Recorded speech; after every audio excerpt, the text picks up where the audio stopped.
আগামীকাল মার্গশীর্ষ পূর্ণিমা। এটা ডিসেম্বরের কত তারিখে পড়েছে, 4 না 5? সেটাই আমরা আজকে জানবো এবং এদিনে কি কি করব আমরা সেটাও আমরা আজকে ভিডিওর মাধ্যমে জেনে নেব। খুব দারুণ একটা পূর্ণিমা আগামীকাল, আপনারা সবাই করুন। যেহেতু অগ্রহায়ণ মাস, তার মধ্যে বৃহস্পতিবার পড়েছে, আর বুঝতেই পারছেন বৃহস্পতিবার মানে পূর্ণিমা। খুবই শুভ দিন, মা লক্ষ্মীর পুজো, নারায়ণ পুজো, আবার চাঁদেরও পুজো একসাথে। তো যাই হোক, আমি আজকে তিথি সম্বন্ধে আপনাদেরকে বিস্তারিত বলবো। তার আগে বলে নেব যে আজকে যদি আমার চ্যানেলে নতুন হয়ে থাকেন, অবশ্যই চ্যানেলটা কিন্তু সাবস্ক্রিপশন করে রাখবেন, অল বাটনে প্রেস করে রাখবেন, তাহলে আমি এই ধরনের ইনফরমেশন মোটিভেশনের ভিডিও দিলে আপনারা পেয়ে যাবেন। আর লাইক কমেন্ট করতে ভুলবেন না, অবশ্যই শেয়ার করে দেবেন সকলের সাথে, তাদেরও জানার সুযোগ করে দেবেন। তো আশা করি ভগবানের কৃপায় আপনারা সবাই কুশলেই আছেন, এইভাবেই থাকুন, ভগবানের নামে থাকুন, ভালো থাকবেন আশা করি। তো আজকে আমি জেনে নিই যে আগামীকাল পূর্ণিমা কখন, কোন সময় থেকে পড়েছে, কি কি আমরা করব, বিস্তারিত জানুন। এবং এই পূর্ণিমার তাৎপর্যই বা কী। এই পূর্ণিমাকে আমরা বহু জায়গায় মার্গশীর্ষ পূর্ণিমা বলি। এই পবিত্র দিনে ভগবান বিষ্ণু, মা লক্ষ্মী, চন্দ্রদেবকে আরাধনা করার একটি রীতি আছে। পাশাপাশি ভগবান সত্যনারায়ণের আরাধনাও আমরা করে থাকি, কারণ পূর্ণিমা মানেই সত্যনারায়ণ পুজো। অগ্রহায়ণের পূর্ণিমায় স্নান দান করার ঐতিহ্য কিন্তু বহু বছর ধরে চলে আসছে। প্রতি মাসেই একটা করে পূর্ণিমা, একটা করে অমাবস্যা থাকে, আর প্রতিটি মাসের পূর্ণিমার কিন্তু আলাদা আলাদা মাহাত্ম্য আছে। তাই এই বছরের শেষ পূর্ণিমা হচ্ছে আগামীকাল বৃহস্পতিবার, 4 ডিসেম্বর 2025 বৃহস্পতিবার। তিথি শুরু হবে 4 ডিসেম্বর 8:37 থেকে, মানে সকালবেলায়। আর তিথি শেষ হবে পরের দিন 5 তারিখ 2025, সেদিন শুক্রবার।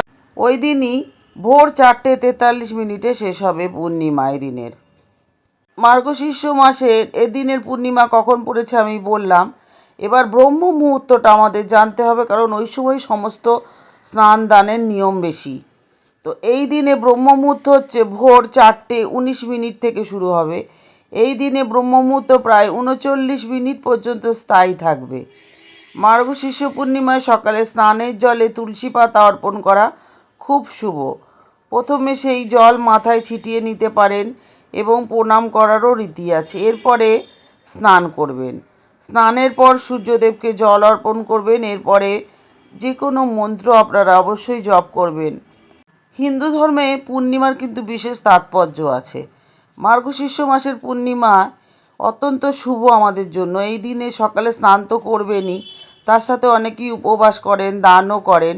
রাতে দেবী লক্ষ্মী এবং চন্দ্রেরও পুজো করা হয়। অগ্রহায়ণ মাসের শুক্লপক্ষের এই পূর্ণিমার দিন রবিযোগ তৈরি হচ্ছে, ভীষণই শুভ। এটাকে বলা হয় জ্যোতিষমতে গজকেশরী যোগ, অর্থাৎ খুব দারুণ যোগ এটা। আপনারা অনেক ভালো কাজও করতে পারবেন এই শুভ দিনে। বিশেষ করে এই দিনে যদি আপনারা স্নান করেন, তাহলে আপনাদের সমস্ত পাপ কেটে যাবে এবং পুণ্য বৃদ্ধি পাবে বলে বিশ্বাস করা হয়। তাছাড়াও দান ধ্যান তো করতেই পারেন। এই দিনে দানের শুভ সময় হচ্ছে 8:38 থেকে। সারা দিন পাবেন আপনারা ওই দিন স্নান এবং দানের জন্য, কোনো অসুবিধাই নেই। যখন তখন যেরকম সময় আপনারা এগুলো করতে পারবেন। স্নান করে আপনারা খাবার, জামা কাপড়, কম্বল সামর্থ্য অনুযায়ী দান করুন। ব্রহ্ম মুহূর্ত আপনাদেরকে আমি বলেছি ভোর 5:10 থেকে ভোর 6:04 অবধি। অভিজিৎ মুহূর্ত সকাল 11:50 থেকে দুপুর 12:32 অবধি। আর অনেকেই রাতে পুজো করেন, সেই সময়টা হচ্ছে 11:45 থেকে 12:39 পর্যন্ত। পূর্ণিমা রাতে বিকেলে 4:30 সময় চন্দ্রোদয় হবে। আর প্রদোষের সময় পূর্ণিমার দিন দেবী লক্ষ্মীর পুজো করা হয়, বিশেষ সন্ধেবেলা আর কি। সূর্যাস্তের কিছুক্ষণ আগে প্রদোষকালে শুরু হবে পূর্ণিমা। এই একই সময় দেবী লক্ষ্মীর পুজো সবথেকে শুভ বলে মনে করা হয়। এই সময় কিন্তু ভদ্রাকাল থাকবে বলে বলা হচ্ছে।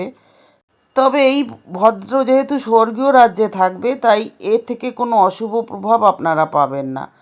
রাহুকাল হচ্ছে দুপুর 1:29 থেকে 2:48 পর্যন্ত। মার্গশীর্ষ পূর্ণিমার তাৎপর্য হলো এই দিনে স্নান দান এবং লক্ষ্মী পুজো করা সম্পদ, সুখ এবং মানসিক শান্তি নিয়ে আসে। চাঁদকে এই দিন অর্ঘ্য নিবেদন করতে হয়, আর এটা করলে চন্দ্রদোষ শান্ত হয় এবং মন শক্তিশালী হয়। বাড়িতে সত্যনারায়ণ পুজো আপনারা করতে পারেন। এই দিনে ভীষণ শুভ, যে কোনো ভালো কাজ আপনারা আগামীকাল করতে পারেন। এই উৎসবটি মহান শিক্ষক দত্তাত্রেয়ের জন্মকে নির্দেশ করে। হিন্দু ধর্মে দত্তাত্রেয় হলেন পবিত্র ত্রিত্বের পুনর্জন্ম, তীর্থ বা ত্রিদেব নামেও পরিচিত। হিন্দু ধর্মে তিনজন সবথেকে গুরুত্বপূর্ণ দেবতা, অর্থাৎ ভগবান শিব, ভগবান ব্রহ্মা এবং ভগবান বিষ্ণু। এই পূর্ণিমা দেবী অন্নপূর্ণা বা মা পার্বতী অবতারকেও নির্দেশ করে। তিনি হলেন হিন্দু ধর্মাবলম্বীদের খাদ্য এবং শস্যের দেবী।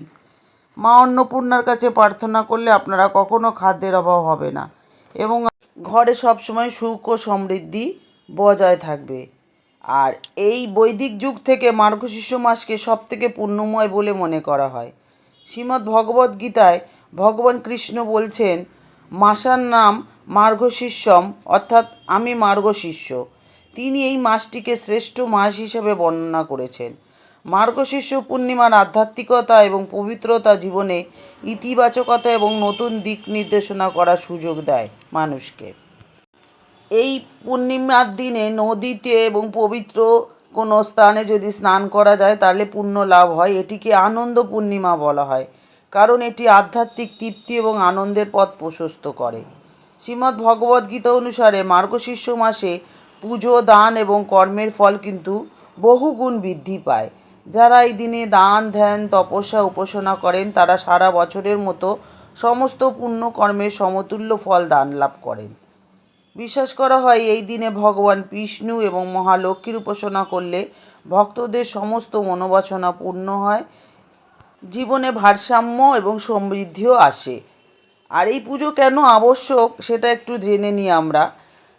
পূর্ণিমার দিনে পুজো আত্মাকে পবিত্র করে। এই দিনে যে কাজগুলো আমরা করব সেগুলো বেশি ফলপ্রসূ, যেমন স্নান, ধ্যান, গঙ্গা, যমুনা বা যে কোনো পবিত্রে স্নান করা শুভ বলে বিবেচিত হয়। এটাতে শরীর এবং মনকে পবিত্র করে। তাছাড়াও ভগবান বিষ্ণুর পুজো করতে হয়, সহস্র নাম পাঠ করতে হয়, তুলসী ভগবানকে অবশ্যই দেবেন, পারলে মঞ্জুরি দেবেন, সন্ধ্যা আরতি করবেন, সন্ধেবেলা ঘরে ঘিয়ের প্রদীপ জ্বালাবেন, আরতি করবেন ভগবানকে। আর এই দিনে দান হচ্ছে সবথেকে মহৎ কাজ। দানম পুণ্যম যশোয় আসা, অর্থাৎ দানের মাধ্যমে পুণ্য লাভ এবং দুঃখের বিনাশ ঘটে। এই পূর্ণিমায় দান করলে বহু জন্মের পাপ বিনষ্ট হয়। এই দিনটিকে দরিদ্র, অসহায় এবং অভাবীদের সাহায্য করার জন্য সর্বোত্তম সময় হিসেবে বিবেচনা করা হয়। দান বলতে কেবল অর্থ দান নয়, বরং পারলে আপনারা খাদ্য দান করতে পারেন, গরম বস্ত্র দিতে পারেন, যে কোনোভাবে সাহায্য করতে পারেন অসহায়দের। পৌরাণিক বিশ্বাস অনুসারে এই দিনে প্রদত্ত দান চিরন্তন ফল দেয়। অন্ন দানম পরম দানম, বিদ্যা দানম তৎপরম, অর্থাৎ খাদ্য দান সবথেকে বড় দান, তবে জ্ঞান দান সর্বোপরি তার ওপরে।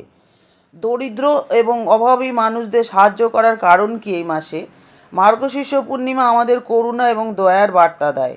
অসহায় এবং অভাবী মানুষকে সাহায্য করলে আত্মার তৃপ্তি হয়, তাতে ভগবান তুষ্ট হন এবং তার কৃপা লাভ করা যায়।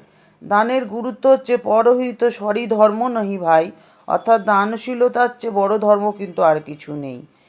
এই দান ধর্মের মাধ্যমে আমরা অভাবীদের তো সাহায্য করতে পারি, আমাদের নিজের ভেতরেও একটা ইতিবাচক শক্তি আসে, সামাজিক ভারসাম্য রক্ষা হয়, তাতে সম্প্রীতিও বজায় থাকে।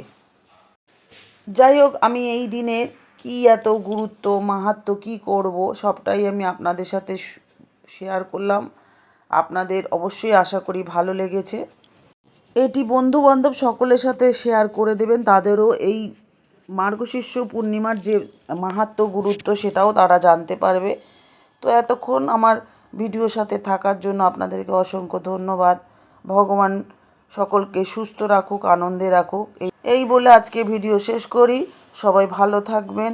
আজ আসি, আবার দেখা হচ্ছে নতুন আর একটা ভিডিও নিয়ে। হরে কৃষ্ণ, রাধে রাধে। ওম নমো বাসুদেবায় নমঃ, ওম নমো বাসুদেবায় নমঃ, ওম নমো বাসুদেবায় নমঃ। ওম ক্লিম কৃষ্ণায় নমঃ, ওম ক্লিম কৃষ্ণায় নমঃ, ওম ক্লিম কৃষ্ণায় নমঃ।